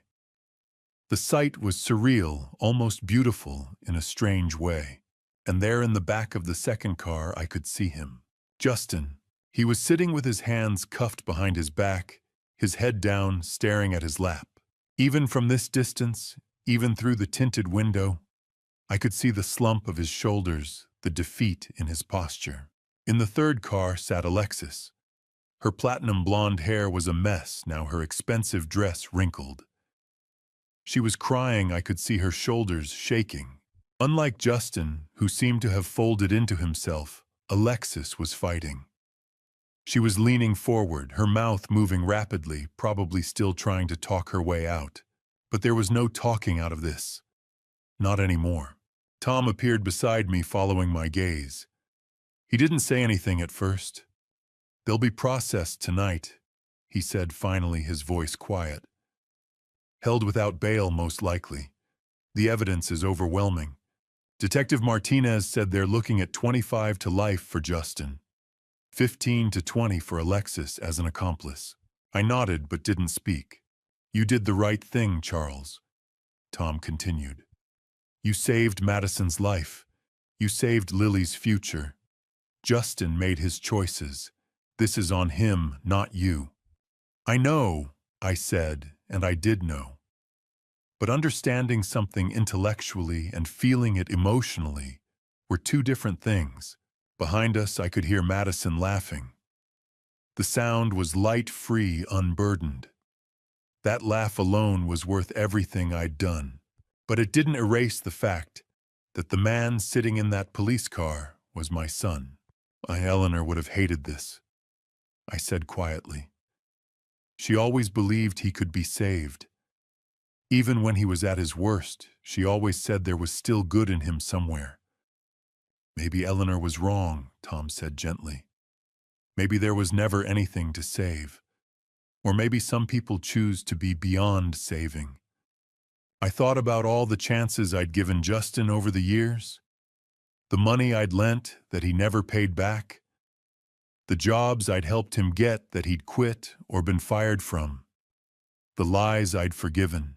And I thought about how even after all of that, he'd chosen to plan his wife's demise. Not in a moment of passion, but carefully, methodically, over months. "He called me last week," I said suddenly. "After he was arrested. They let him make his one phone call and he called me." Tom looked at me surprised. "You didn't mention that." I didn't answer.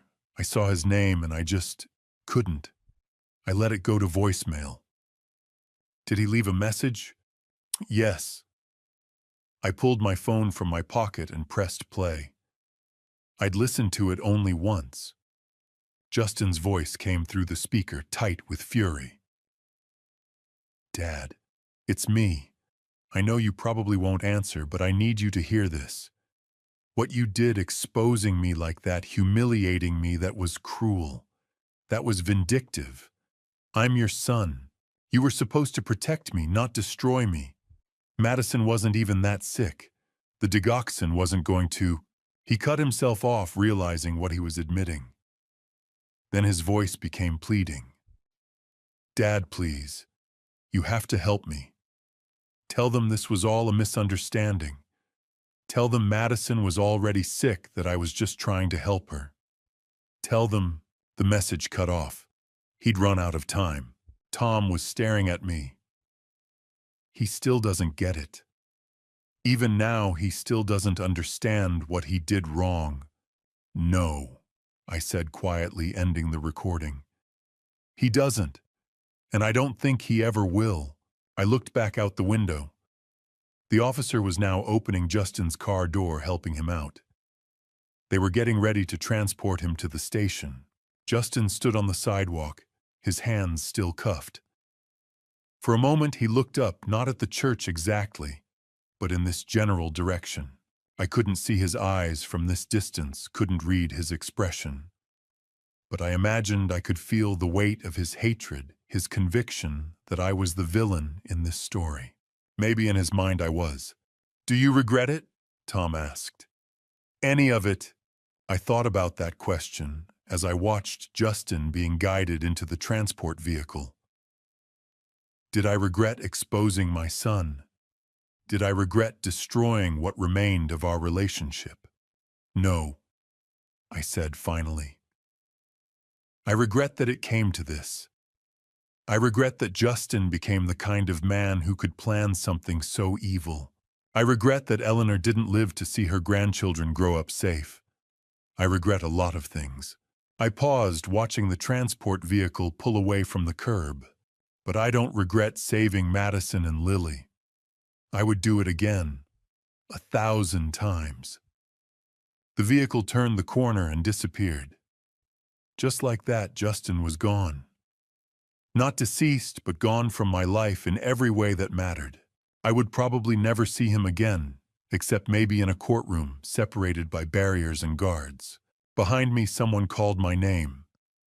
I turned to see Madison standing there, holding Lily, her face glowing with joy. She was surrounded by friends, by people who loved her, by a life she was going to get to live now. That was what I'd fought for. That smile, that future. But as I walked back toward her, leaving the window and the flashing lights behind, I couldn't shake the feeling that settled deep in my bones. I had won. Madison and Lily were safe. Justice would be served. But I looked at that police car driving away with my son inside, and I realized something I hadn't fully understood until this moment. This wasn't the victory I'd wanted. It wasn't the ending I'd hoped for when Justin first called me 2 months ago to say he was getting married, having a baby, wanting to come home. This was a loss. A necessary loss, maybe. The right loss, definitely. But a loss nonetheless. And no amount of justice or celebration could change that fact. A week after everything that happened at St. Andrew's Church, I found myself sitting in the living room on a quiet Tuesday afternoon. The house felt different now, not empty like it had been for the past 10 years since Eleanor died. but full. Full of life purpose, and the gentle sounds that came with having a newborn under the same roof. Madison sat across from me in Eleanor's old chair by the bay window, the one with the best cushions and the softest light. She wore a simple sweater and jeans, her hair pulled back in a ponytail. She looked healthier than she had in months. Color had returned to her face, the shadows beneath her eyes were fading, and she'd gained back some of the weight she'd lost during the months when Justin was poisoning her. Between us, in a small bassinet in the center of the room, Lily slept peacefully. She was 3 weeks old, tiny and perfect, wrapped in a soft yellow blanket Eleanor had made years ago. I'd found it in the attic and washed it carefully, wanting some part of Eleanor to be present in this new chapter of our lives. I watched Lily's chest rise and fall and felt something settle in my heart. This was what family was meant to feel like. This was what home was supposed to be. "She's beautiful when she sleeps," Madison said quietly, though not quite as peaceful at 3 in the morning. I smiled. "Neither were you when you first came here. I remember hearing you pacing the hallway all night." "That feels like another lifetime," she said. Then her voice shifted. "Charles, I need to talk to you about something." The seriousness made me sit forward. "What is it?" She took a breath, twisting her hands together. "I've been thinking about the future, about what comes next. I don't know how to do this. I don't know how to be a single mother. I don't know how to raise Lily alone." "You're not alone," I said immediately. "But I am," she whispered. "Justin is gone. I have no parents, no siblings, no one except—" She stopped. "Except me," I said. "Madison, look at me." She met my eyes, fear and exhaustion plain on her face. "You are not alone," I said firmly. "You have me. You have this house. You have a home. You're going to raise Lily here with me as a family. But I can't just—" "Yes, you can," I said gently. "Do you remember what I told you in the kitchen when you said you were scared?" She nodded. "I told you that you were my daughter now, that Lily was my granddaughter. I meant it. This house isn't temporary. It's your home. Permanently. Yours and Lily's." Her voice broke. "I don't have anywhere else to go. I can't afford my own place. I can't work full-time with a newborn. I feel so helpless." I stood and knelt beside her chair, taking her hands. "You are never going to worry about having somewhere to go. You will never raise Lily without support. But no buts. I've spoken to Tom. We're changing my will. You'll be my primary beneficiary. This house, my savings, everything. And one day, Lily will inherit it too. You and she are my family now." Madison began to cry. "You don't have to do that." "I want to," I said. "After Eleanor died, this house stopped being a home, but you and Lily gave it life again." She hugged me tightly. "Thank you for saving us, for giving us a place to belong, for being the father I never had." I held her, then pulled back. "I'm going to help raise Lily. I'll be here for her first steps, first words, first day of school. I'll teach her to ride a bike and chase away monsters under her bed." She laughed through tears. "You'll spoil her." "Absolutely," I said. "That's a grandfather's job." Lily stirred. Madison lifted her gently, rocking her against her shoulder. I watched them and felt a fierce protectiveness rise inside me. "The road ahead won't be easy," I said. "There will be hard days, sleepless nights, court dates, and healing that takes time." Madison met my gaze, steady now. "But you won't face any of it alone," I continued. "I'll be here. I'll make sure Lily grows up safe, loved, and protected." "I believe you," she said. I reached out and touched Lily's hand. Her fingers curled around mine and my throat tightened. "Welcome home," I whispered. "You're going to have a good life." Madison leaned against me as afternoon light filled the room. We stood there together, a family formed by choice, love, and determination. The future would bring trials and painful questions, but I knew this: I would never abandon them. They were my purpose now, and I would spend whatever time I had left making sure they always knew they were home. 6 months after everything that happened at St. Andrew's Church, I found myself sitting in a courtroom on a cold Tuesday morning in February. The room was exactly what you'd expect: high ceilings, dark wood paneling, rows of uncomfortable benches, and an American flag beside the judge's elevated bench. Madison sat beside me, her hands clasped tightly in her lap. She'd left Lily at home with Patricia Morrison. Madison had been dreading this day for months, and I could feel the tension radiating from her. Tom sat on her other side, his expression professionally neutral, but his eyes watchful. The bailiff stood. "All rise for the Honorable Judge Eleanor Hayes." We stood as Judge Hayes entered, a woman in her early 50s, with silver-streaked dark hair, wearing traditional black robes. She had a reputation for being tough, but fair. "You may be seated," she said, her voice carrying authority. We sat, and Madison's hand reached for mine. I squeezed it gently. Then the side door opened, and they brought Justin in. I barely recognized him. The confident man who'd walked into St. Andrew's Church was gone. The man being led in by corrections officers was gaunt, pale, drawn. He wore an orange jumpsuit instead of expensive suits. His hands were cuffed, and he shuffled rather than walked. But when his eyes landed on me, I saw something: unchanged, cold hatred. No remorse, no regret, just anger at being caught. Madison tensed beside me. "It's okay," I whispered. "He can't hurt you anymore." Judge Hayes looked at Justin. "Mr. Patterson, you have been charged with conspiracy to commit harm in the first degree, attempted harm in the first degree, insurance fraud, and conspiracy to commit fraud. How do you plead?" Justin's lawyer, a tired-looking public defender, stood. "Not guilty, Your Honor." "Very well, let's proceed." The prosecutor, a woman named Rebecca Morrison, who specialized in domestic violence cases, stood and began presenting the case.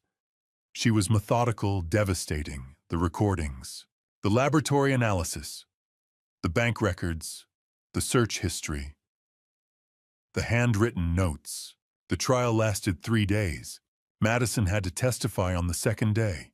I watched her take the stand. Watched her describe how she'd felt herself getting weaker.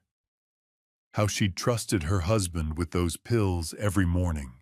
How she'd begun to suspect, but had been too frightened to act. Her voice shook, but she didn't cry. She looked Justin in the eye and told the truth. I'd never been more proud of her.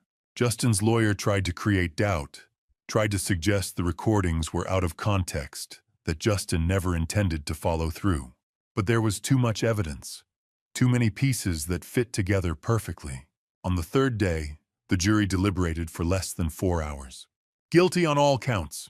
Judge Hayes scheduled sentencing for the following week. When that day came, she showed no mercy. "Mr. Patterson," she said, looking down at Justin with disgust, "I have been a judge for 20 years. I have seen many criminals, but rarely have I seen someone who planned something so calculated, so cruel, with such complete disregard for human life." She paused. "You attempted to harm your wife, a woman who loved you, who was carrying your child, for money. You poisoned her slowly over months while she was pregnant. You planned to continue until she passed away, and you showed no remorse even when confronted." Justin stood there, his face blank. "For conspiracy to commit harm in the first degree, I sentence you to 25 years in state prison. For insurance fraud and conspiracy to commit fraud, I sentence you to an additional 10 years to be served consecutively. Total sentence 35 years without possibility of parole for the first 20 years. A murmur went through the courtroom. 35 years. Justin would be 73 before he could even be considered for parole. Judge Hayes then turned to Alexis Sterling, whose sentencing was scheduled for the same day. Ms. Sterling, you were complicit in this plan.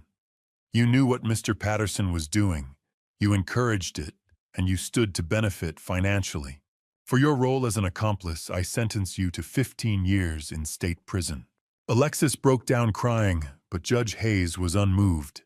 These sentences reflect the severity of your crimes and the premeditated nature of your actions.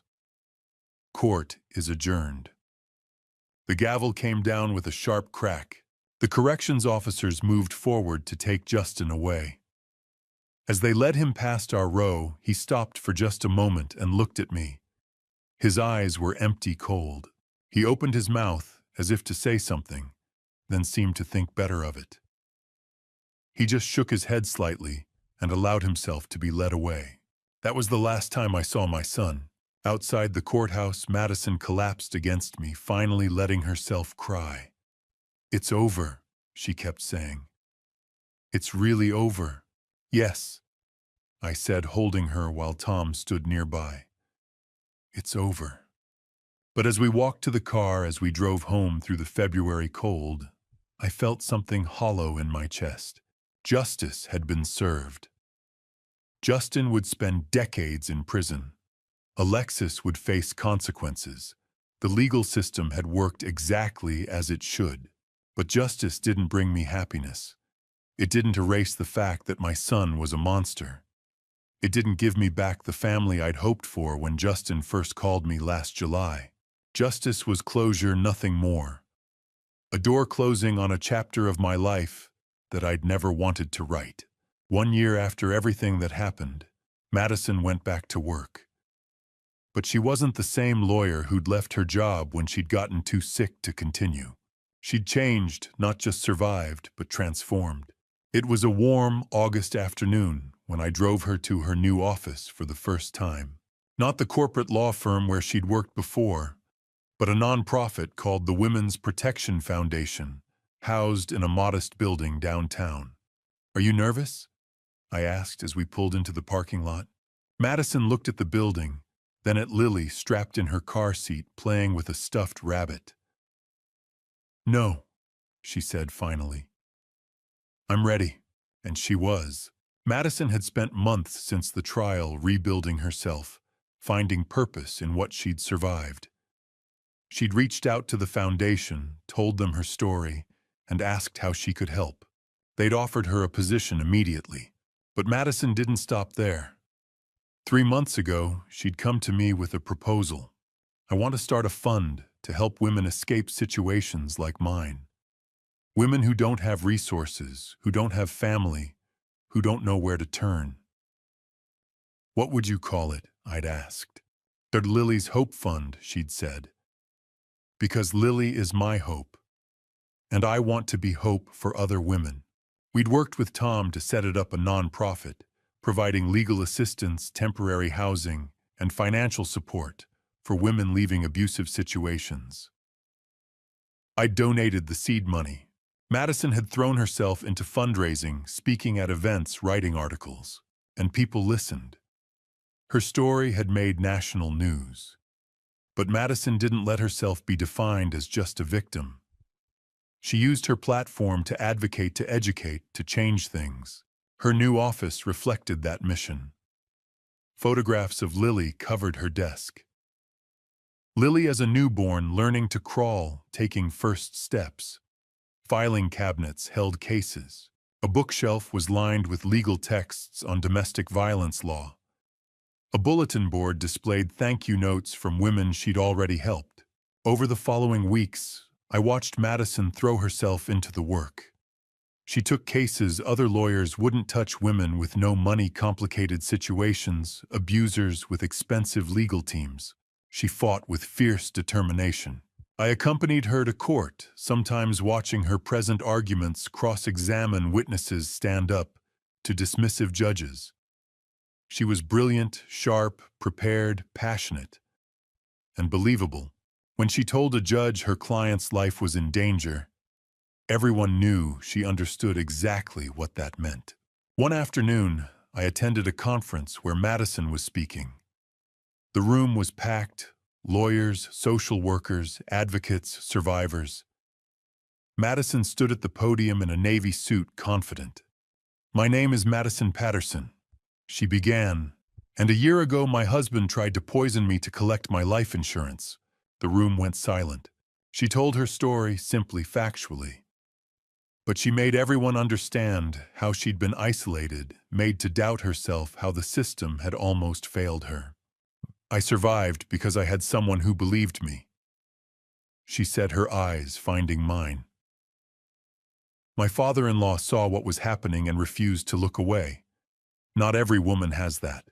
So we need to be that person for them. We need to believe them.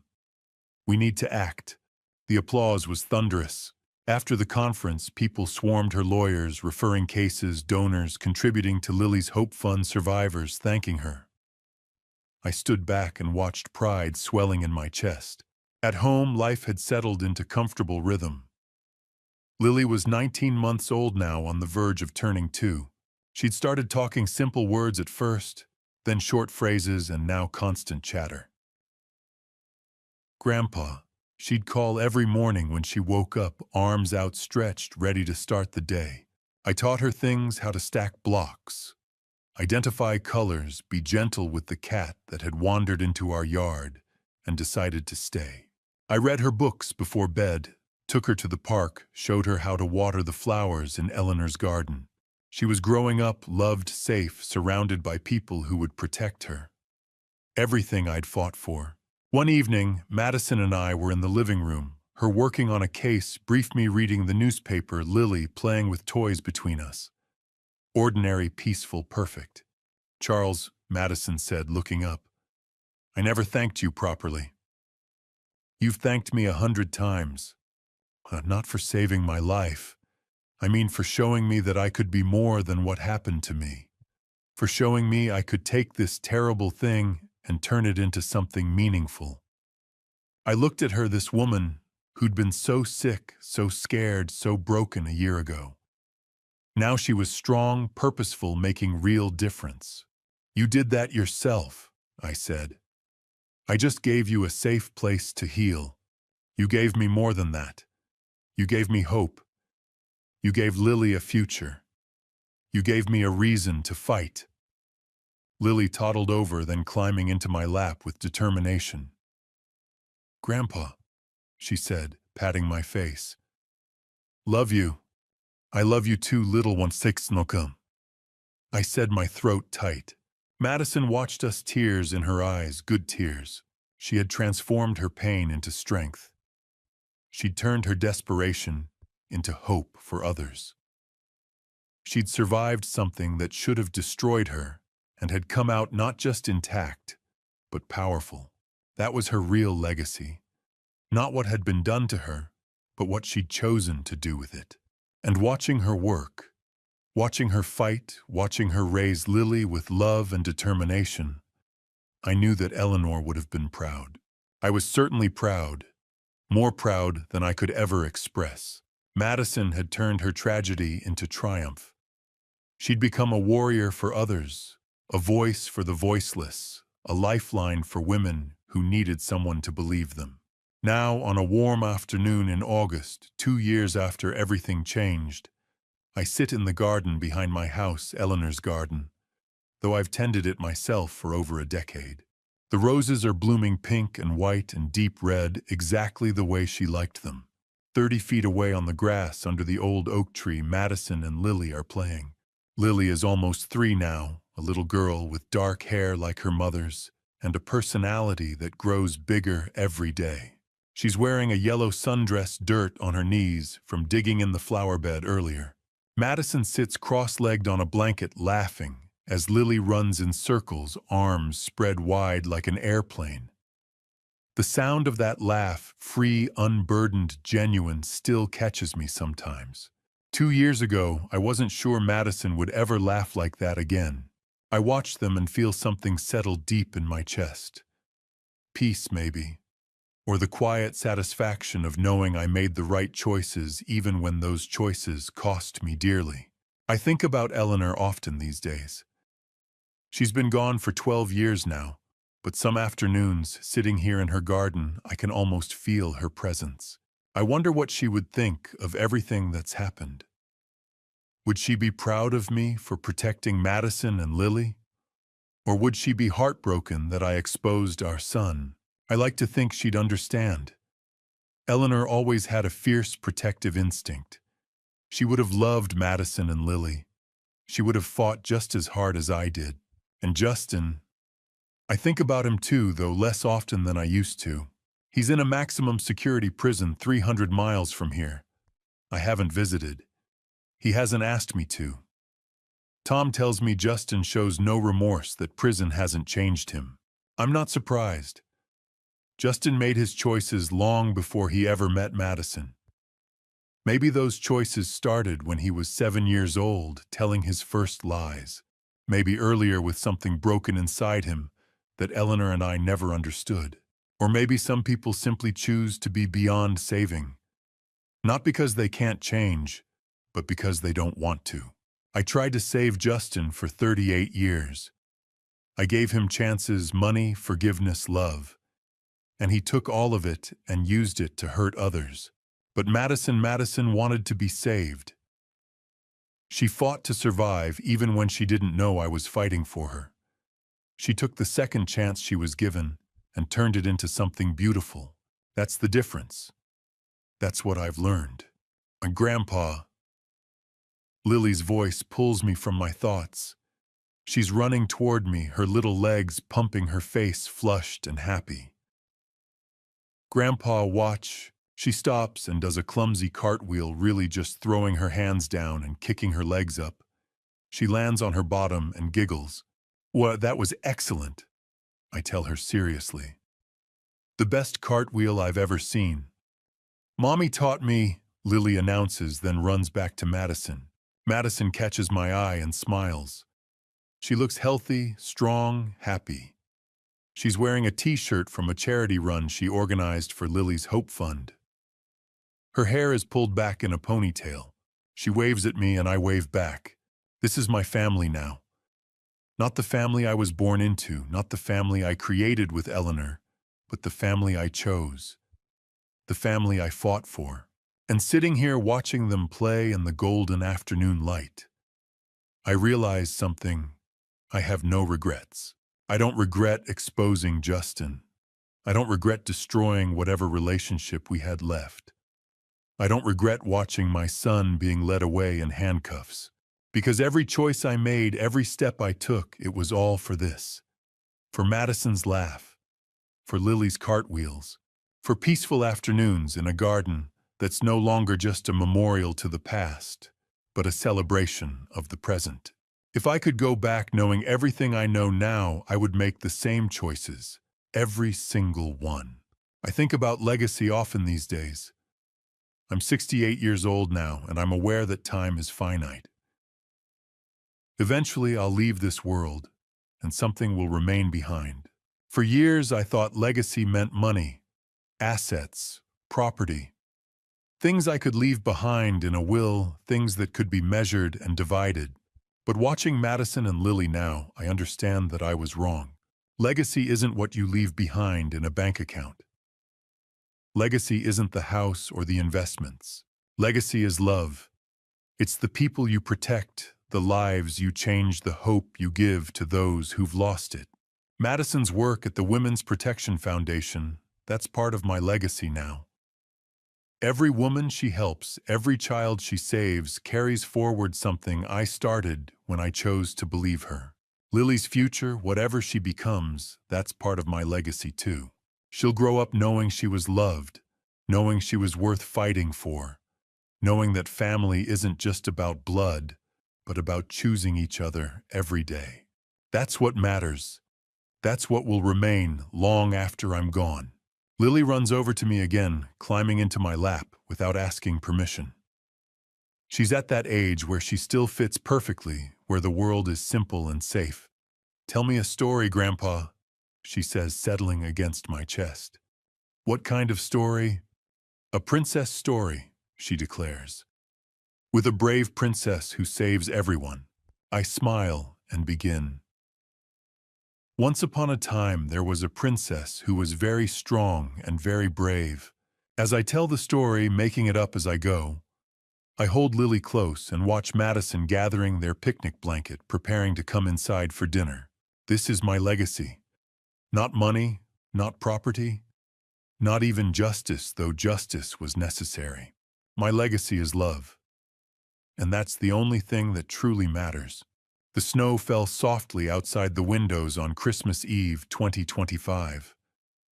I stood alone in my study, the room quiet except for the steady ticking of the grandfather clock Eleanor had loved.